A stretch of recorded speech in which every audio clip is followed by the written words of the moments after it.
warahmatullahi wabarakatuh.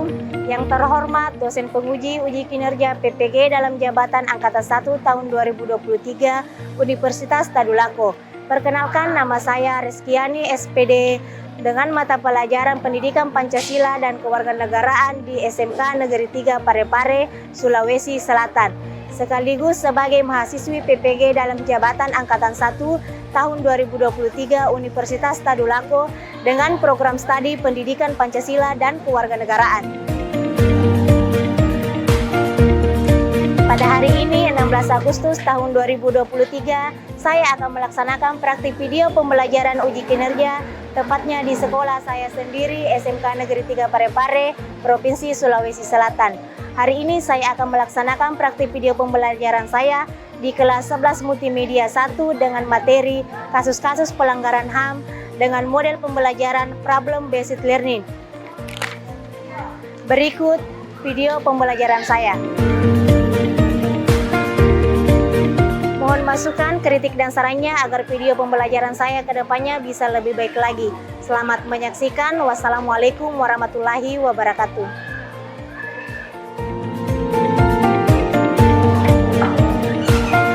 Assalamualaikum warahmatullahi wabarakatuh. Waalaikumsalam warahmatullahi wabarakatuh.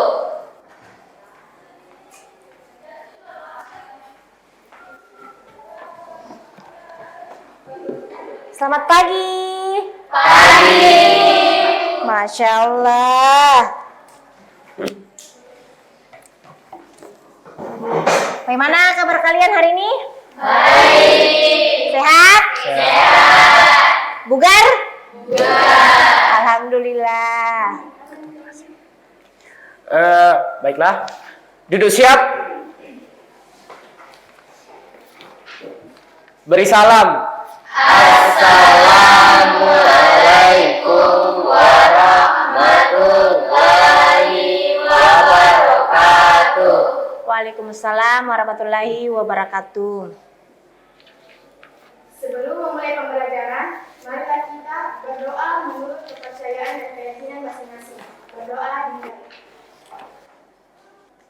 Berdoa selesai. Oke, Ibu absen dulu ya. Ulan Syari, Nur Asma,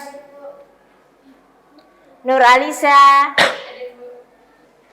Nur Hijriani. Ini di sini kebanyakan Nur ya.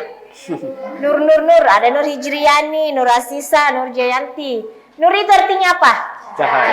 Ya, masalah. Semoga menjadi cahaya. Saya apresiasi dengan hari ini kelihatan ganteng dan cantik. Kenapa kelihatan ganteng dan cakep? Ganteng dan cakep. Ganteng dan cantik. Kenapa kalian terlihat ganteng dan cantik? Rapi. Ya, karena kelihatan rapi. Kalau rapi kan kita juga enak memandang. Baju masuk sesuai dengan kostum, jilbab hitam, pakai baju batik, Masya Allah. Cantik dan gagah-gagah. Dan alhamdulillah kelas juga hari ini bersih ya. Ya, kita beri aplaus bagi petugas kebersihan hari ini.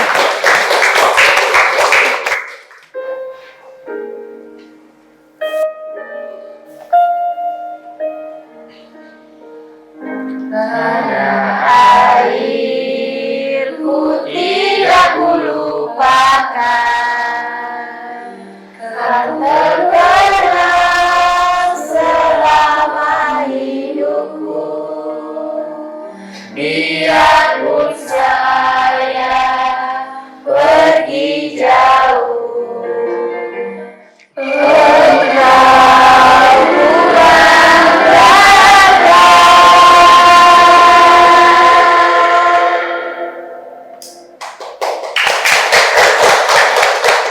Oke, silakan duduk kembali. Bagaimana rasanya setelah kalian menyanyikan lagu di atas? Bagaimana rasanya? Rindu kampung. Rindu kampung.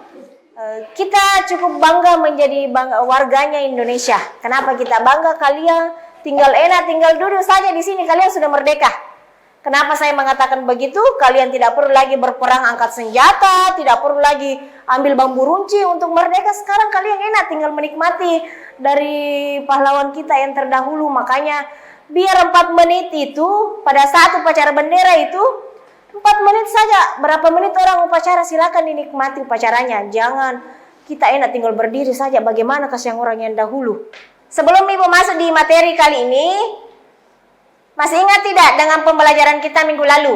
Masih. Apa pembelajaran kita minggu lalu? HAM. Apa itu HAM? Hak asasi manusia.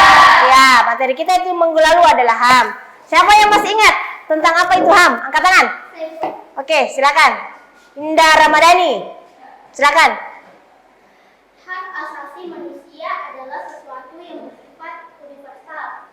Artinya hak dan kewajiban asasi manusia merupakan sesuatu yang hak asasi manusia di dunia ini masih berbeda-beda. Sementara negara yang satu dengan yang lain. Oke, beri aplaus untuk Indah Ramadhani. Oke, dia itu mengatakan bahwa hak itu adalah hak yang melekat pada diri kita dan dimiliki oleh setiap orang. Berarti kita semua di sini memiliki yang namanya hak. Kandungannya orang tua kita dari ibu kita, berarti kita sudah memiliki yang namanya HAM, hak asasi manusia. Contohnya, yang mana contohnya HAM? Hak untuk hidup, Ya, ada hak untuk hidup, Hak untuk berbicara. hak untuk berbicara, hak untuk bersekolah. hak untuk bersekolah. Nah, itu termasuk semua HAM. Kita duduk ini sudah termasuk dalam HAM. Hak tak? Tidak ada. Adakah kira-kira orang bilang bahwa Resa tidak boleh berbicara, Resa tidak boleh pergi sekolah. Kira-kira adakah yang boleh melarang itu? Tidak. Oke, berarti alhamdulillah, berarti masih ingat dengan materi kita sebelumnya, ya kan? Ingat, kalau mau jadi orang sukses harus belajar dengan sungguh-sungguh. Pak Jokowi itu menjadi orang sukses itu tidak hanya dengan tidur, tidak hanya dengan makan, tetapi harus dengan rajin bekerja keras kalau mau menjadi orang sukses. Kita tidak tahu kedepannya 2030, 2035 ada di antara kalian di sini menjadi pejabat, jadi anggota DPR. Nah, materi kita hari ini itu tentang kasus-kasus pelanggaran HAM. Oke, kasus pelanggaran HAM. Adapun ada indikator yang ingin kita capai pada kasus pelanggaran HAM ini. Ada namanya kompetensi dasar. Berarti ini yang akan kita capai setelah pembelajaran nanti. Ada kompetensi dasar, ada 2. 1, menganalisis pelanggaran hak asasi manusia dalam perspektif Pancasila dalam kehidupan berbangsa dan bernegara.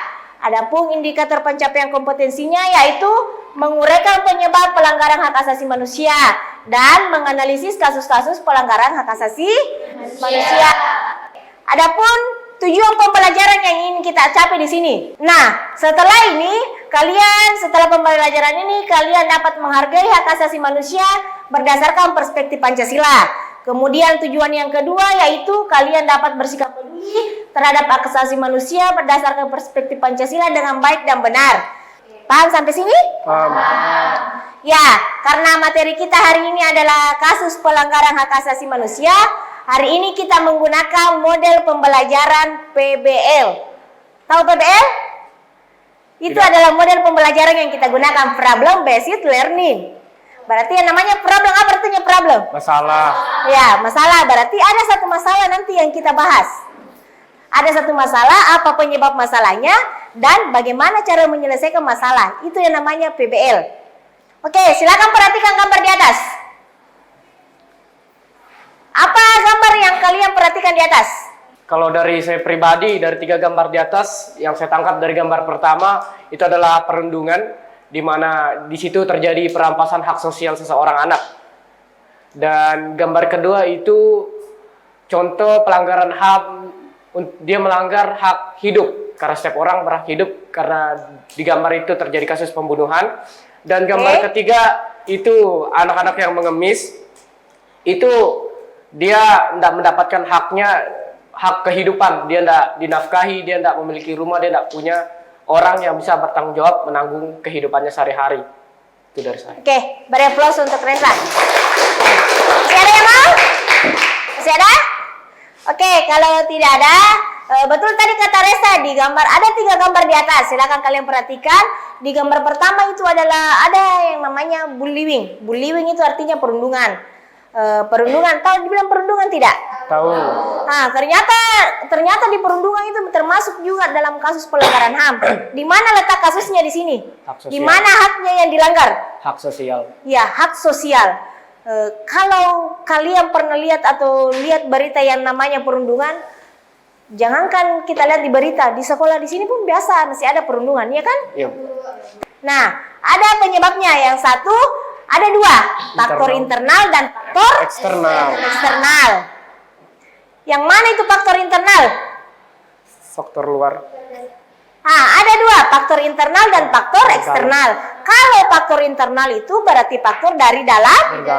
Ya, dari dalam diri kita. Kalau internal namanya internal. Kalau eksternal itu berarti faktor dari luar. Dari luar, berarti hal-hal dari luar yang menyebabkan. Yang manakah duluan? Yang mana duluan, hak atau kewajiban? Yang mana duluan, hak atau kewajiban?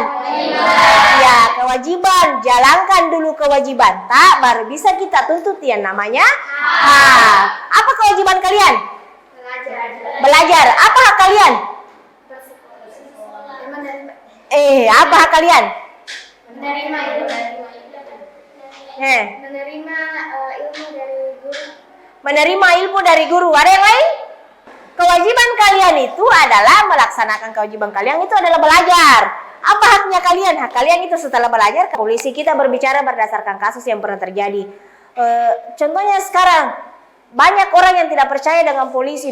Semenjak kasusnya Ferdy Sambo, semenjak kasusnya Ferdy Sambo, banyak polisi lewat sudah tidak Hargai. Ya, bukan tidak dihargai. Mungkin masyarakat hilang kepercayaannya gara-gara kemarin kasusnya. Kemudian, andaikan aparat penegak hukum itu tegas,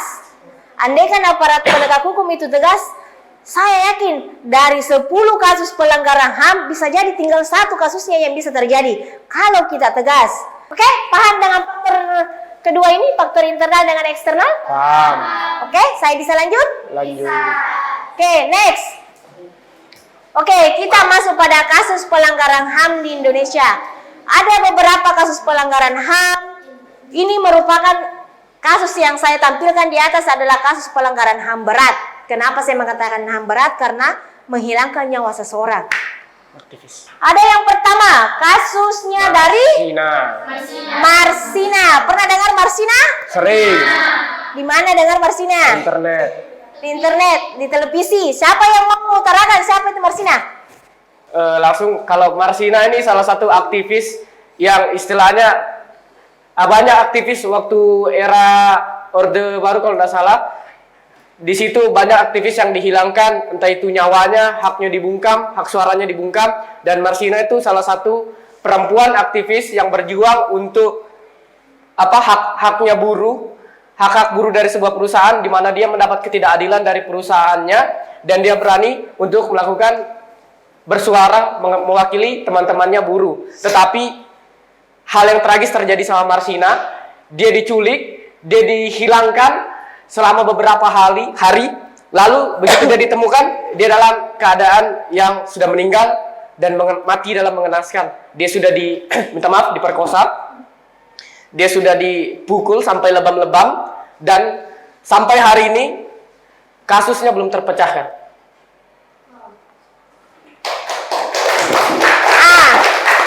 Betul, dia ini adalah seorang buruh wanita. Dia ini buruh wanita yang aktivis atau aktivis tidak? Yang selalu barisan terdepan kalau menyuarakan suaranya. Harusnya kan kalau hukuman mati itu seandainya dia tidak kasasi sudah meninggal sekarang Ferdy Sambo. Tapi karena ada dibilang sama dengan kita, ketika kita dihukum misalkan 2 tahun penjara, tapi kita tidak terima, bisa kita mengajukan banding. Banding itu di tingkat yang lebih tinggi lagi pengadilannya, bukan lagi di pengadilan negeri, tetapi di tingkat kasasi. Yang di tingkat kasasi itu adalah Mahkamah Agung. Saya rasa ini sudah dipelajari di kelas 10, ada di kelas 10 materinya ini, ya kan? Oke. Sampai sini ada pertanyaan? Jelas tidak? Jelas? Oke. Kalau jelas berarti saya mau bagi kelompok. Dengarkan namanya. Kelompok 1, silakan langsung dulu bersama dengan teman kelompoknya. Kelompok 1 Wulan Syar'i, 2 kelompok 1 Wulan Syar'i, Nur Asma, Nur Hijriani, Nur Jayanti dan Nur Asisa. Silakan duduk dengan teman kelompoknya masing-masing. Oke, sudah dapat semua teman kelompoknya? Ya. Oke, saya bagikan LKPD ya.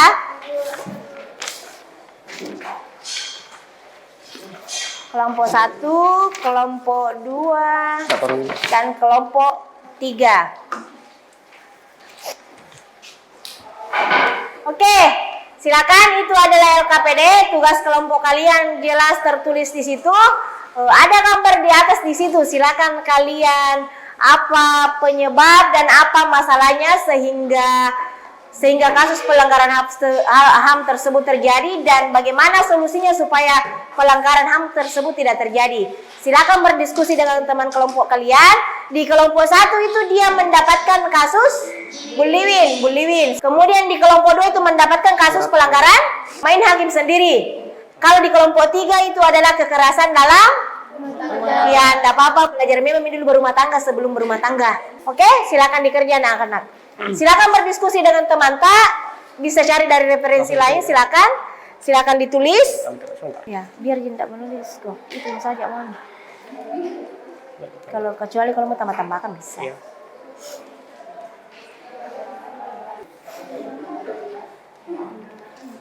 Ya, silakan dikerja, cari apa masalahnya. Kenapa kira-kira masalah itu ada? Apa penyebabnya sehingga masalah itu ada? Dan apa kira-kira solusinya dalam hal itu supaya itu tidak terjadi lagi kasus pelanggaran HAM tersebut? Toh, kan model kita adalah PBL masalah. Berarti ada masalah. Apa yang menyebabkan masalah tersebut? Apa yang menyebabkan masalah tersebut? Dan bagaimana solusinya dari masalah tersebut? Bagaimana? Paham dengan tugasnya kan? Paham. Oke, berarti bagaimana masalahnya? Sudah ada solusi dari masalahnya? Sudah. Oke. Bagaimana dari kelompok 1 selesai? Kelompok 2 selesai? Selesai. Kelompok 3? Selesai. Oke, berarti kita sudah bisa melakukan presentasi. Ya, berarti kelompok 1 sudah selesai, kelompok 2 selesai, dan kelompok 3 sudah selesai. Berarti kita melakukan presentasi karena sudah selesai semua. Silakan kita bersiap-siap, kita mulai dari kelompok 1 dulu ya. Ya, silakan kelompok 1, silakan naik. Assalamualaikum warahmatullahi wabarakatuh. Waalaikumsalam warahmatullahi wabarakatuh. Perkenalkan, kami dari kelompok 1 ingin mempresentasikan hasil diskusi dari kelompok kami dengan materi contoh pelanggaran HAM kasus bullying. Ya, perkenalkan dirinya. Saya sebagai Junjianti, moderator. Di samping kiri saya ada Bulan sebagai pemateri. Ari. Lalu selanjutnya ada Kembara pemateri. Oke, baik, terima kasih. Saya moderator. Saya sebagai Nanti saya jawab nomor terakhir ke seksi akan mempresentasikan hasil diskusi Nomor 1, kelompok kami nomor 2, nomor 3. dengan kasus pelanggaran HAM yaitu bullying. Nah, tetapi kita mendapat perlakuan perundungan atau bullying, pasti kita tidak akan nyaman, tidak akan merasa nyaman di sekolah. Dan hal-hal seperti inilah yang harus kita hindari pada saat kita bersekolah atau pada saat kita melakukan proses pembelajaran. Mungkin itu materi dari kelompok kami. Selebihnya saya kembalikan kepada moderator. Terima kasih. Baik, itulah presentasi hasil diskusi kelompok kami. Saya persilakan kepada kelompok yang ingin bertanya karena kami di sini akan menjawab dan tidak akan memberi harapan saja. Saya dari kelompok 3 akan menanyakan tentang beberapa poin yang tadi kalian sampaikan. Ya. Kalian tadi membahas tentang bully. Kira-kira bagaimana pendapat dan solusi kalian tentang orang tua atau orang-orang yang sudah dewasa melakukan tindak bullying kepada anak-anak? Bagaimana pendapat dan solusi yang bisa kalian berikan terhadap masalah tersebut? Terima kasih. Nah, disinilah perlu pengertian mengenai HAM itu ditekankan kepada orang tua ini. Bagaimana HAM itu bisa dipahami oleh orang yang sudah dewasa ini, karena kalau anak-anak ya mungkin masih rentan lah, masih tidak tahu apa hakku, apa kewajibanku seperti itu. Tetapi kalau sudah dewasa, tentulah pasti ada batasan-batasan tersendiri untuk melakukan pelanggaran HAM. Jadi untuk upaya pengatasannya, kita hanya perlu memberikan pengertian kepada orang yang sudah dewasa ini, karena dia pasti mempunyai batasan tersendiri untuk melakukan kasus pelanggaran HAM. Bagaimana? Oke, cukup. Lempar kelompok 2. Itulah presentasi singkat dari kelompok kami. Jika ada kelebihan, dilebihkan lagi. Jika ada kekurangan, dilebihkan juga. Wassalamualaikum warahmatullahi wabarakatuh. Waalaikumsalam warahmatullahi wabarakatuh. Beri aplaus untuk kelompok 1. Assalamualaikum warahmatullahi wabarakatuh. Waalaikumsalam warahmatullahi wabarakatuh. Kami dari kelompok 2 ingin memaparkan hasil diskusi kami tentang kasus pelanggaran HAM, yaitu main hakim sendiri. Saya selaku moderator, Indra Madani, dan di samping kiri saya rekan saya selaku pemateri Ahmad Fatihah. Dari hasil diskusi kami, saya ingin menyampaikan jawaban saya dan rekan-rekan saya, yaitu tentang kasus pelanggaran HAM di masyarakat. Dan soalnya yaitu dari tampilan gambar di atas, bagaimanakah pendapat kalian tentang kasus pelanggaran HAM yang terjadi di atas? Gambar di atas merupakan kasus main hakim sendiri, di mana tindakan kesewenang-wenangan individu atau kelompok dengan orang melakukan kekerasan terhadap orang yang diduga melakukan tindakan pidana tanpa melewati proses hukum. Di antara masyarakat, seharusnya masyarakat melakukan musyawarah, mufakat supaya bisa menyelesaikan masalah. Baik, sekian dari hasil diskusi kelompok kami. Jika ada kelompok yang lain ingin bertanya, kami akan memberi jawaban, bukan harapan.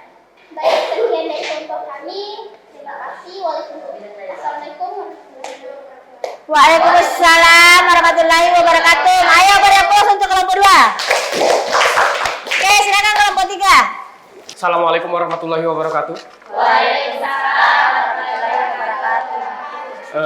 Perkenalkan, nama saya Reza Wahyuda. Saya di sini untuk saya dan teman-teman saya di sini berdiri untuk mempresentasikan hasil kerja kelompok kami mengenai permasalahan kasus pelanggaran HAM di keluarga yang umumnya terjadi pada kaum perempuan. Dan saya di sini ditemani oleh 4 orang teman saya. Berikutnya saya langsung serahkan ke Sofi untuk memaparkan materi. Jadi ini adalah hasil dari diskusi kelompok kami. Yang pertama, dari tampilan gambar di atas, bagaimanakah pendapat kami tentang kasus pelanggaran HAM yang terjadi? Kasus pelanggaran HAM dalam bentuk kekerasan dalam rumah tangga adalah setiap perbuatan terhadap seseorang, terutama perempuan, yang berakibat timbulnya kesengsaraan atau penderitaan secara fisik, seksual. Terima kasih atas perhatiannya. Itu pemaparan dari kelompok kami. Jika ada poin yang ingin ditanyakan, silakan ditanyakan. Ya, dari kelompok 2, dipersilakan. Bagaimana dampak kekerasan pada rumah tangga? Bagaimana dampak negatif kekerasan kepada rumah tangga? Itu dari saya. Jadi ada 3 poin. Pertama adalah keharmonisan keluarga, yang kedua adalah mental anak, yang ketiga adalah citra keluarga itu sendiri. Terima kasih atas pertanyaan. Mungkin itu presentasi dari kelompok kami. Terima kasih atas perhatian dan waktunya serta antusiasnya. Saya mewakili teman-teman kelompok saya mengucapkan banyak terima kasih. Akhir kata, nun, wal qamari wa ma yaskurun. Tiada hari tanpa goresan pena, karena pena adalah lambang kejayaan bagi kita semua. Assalamualaikum warahmatullahi wabarakatuh. Waalaikumsalam warahmatullahi wabarakatuh. Oke, itulah tadi pemaparan dari setiap kelompok. Nah, berikutnya saya minta dari setiap kelompok itu menyimpulkan dari hasil kelompok, dari misalnya kelompok 1. Silakan kalian simpulkan dari presentasi dari kelompok 2 dan kelompok 3. Kita mulai dari kelompok mana dulu? Kita mulai dari kelompok 3. Oke, terima kasih atas kesempatannya. Langsung saja saya akan menanggapi atau memberi kesimpulan tentang materi yang dipaparkan oleh kelompok 1 dulu. Tadi materi yang dipaparkan oleh kelompok 1 itu materi bullying atau perundungan. Ya, saya sangat setuju dengan semua solusi yang diberikan, mulai itu dari bagaimana cara kita memberitahu orang bahwa perundungan itu melanggar hak asasi manusia, mulai dari kita mengancam mereka dengan konstitusi atau hukum, dan mengenai pemahaman yang mereka paparkan tentang apa itu bullying. Baik, yang dapat saya simpulkan dari hasil pemaparan kelompok 3, yaitu kasus pelanggaran HAM KDRT, itu adalah tindakan yang salah. Itu adalah tindakan yang salah. Itu bisa menjadi sesuatu yang dapat melukai perasaan dalam suatu keluarga, tidak hanya istri dan suami, juga anak. Oke. Nah, dari kedua kasus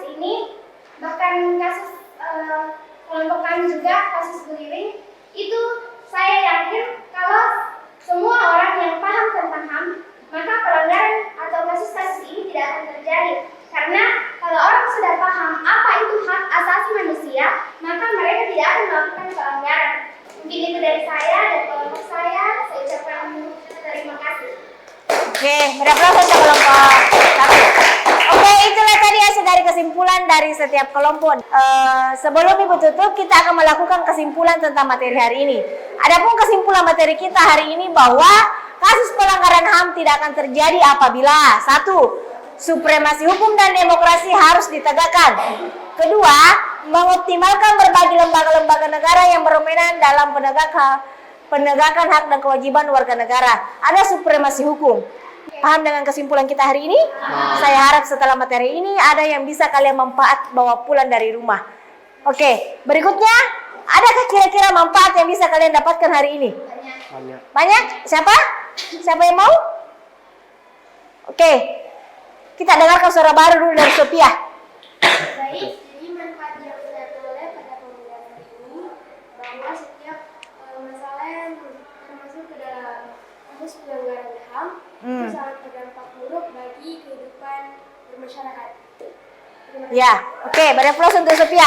Ada yang lain? Berarti ketika ada manfaat yang bisa kalian bawa pulang, berarti itu termasuk pembelajaran kita sudah berhasil. Nah, ya, saya berterima kasih karena kalian sudah hadir pada hari ini. Kemudian saya minta kalian nanti mengumpulkan LKPD kalian ya. Oke, minta tolong LKPD-nya dikumpul. Yang tadi tugasnya LKPD.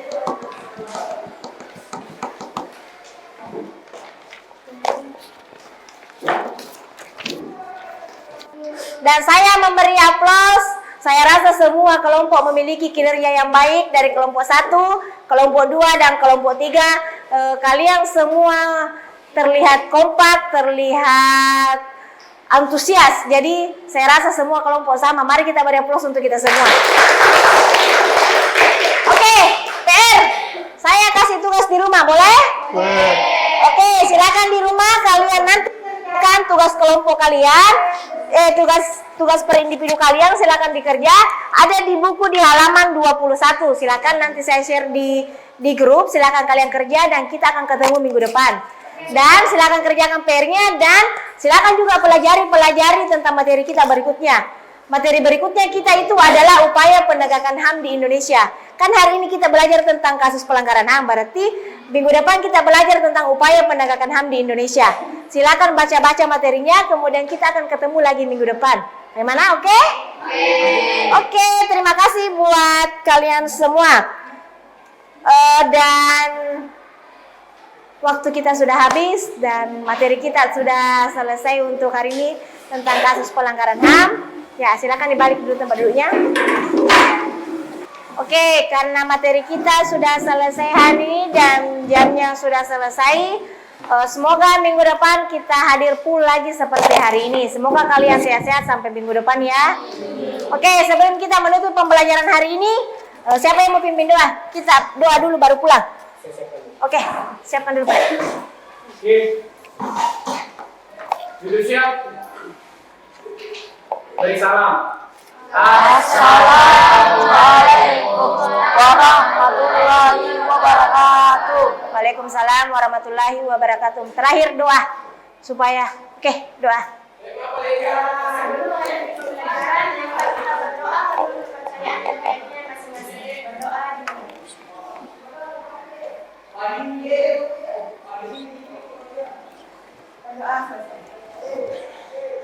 Oke, semoga apa yang kita pelajari hari ini, semoga kalian dapat manfaatnya dan bisa kalian praktekkan di luar sana. Berarti kalian sudah tahu yang namanya pelanggaran HAM ternyata menertawakan, dari dalam rumah tangga ternyata juga termasuk dalam kasus pelanggaran HAM. Oke? Sampai ketemu minggu depan. Saya cukupkan hari ini. Semoga kalian sehat selalu. Hati-hati kalau pulang dari sekolah. Saya tutup. Assalamualaikum warahmatullahi wabarakatuh. Waalaikumsalam warahmatullahi wabarakatuh.